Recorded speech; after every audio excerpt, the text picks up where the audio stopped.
So I want to put a rooftop tent on my vehicle. I need racks, right? Yes, you do. Okay. Yeah.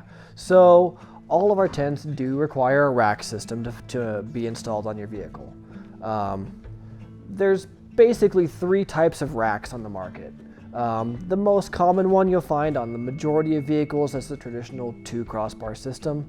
That is what most of our tents will be installed on, and they work for the vast majority of the tents that we sell.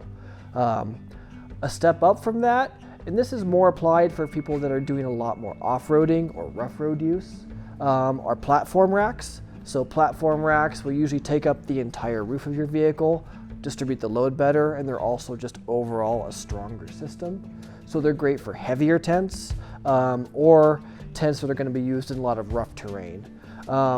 Then for you truck owners out there, there's also bed racks. Bed racks are incredibly strong. They mount to the bed rails of your truck bed and give you a ladder system.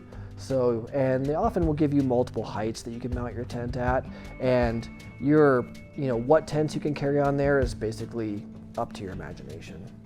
Nice. And do the brackets that come with our tents, do those generally fit most of those rack designs? Yes. So all of our tents come with a universal mounting kit that gives you 2 shapes of brackets that work on a really wide range of crossbars, so you can pick and choose between the 2 to use the ones that work best or fit most appropriately. And we give you a large assortment of bolts and nuts that you can drop through. Some mounting bars have slots built into them that you can just drop a bolt right through. Other ones you can actually clamp around them entirely. But yes, our universal mounting system will work with almost any rack on the market. Awesome.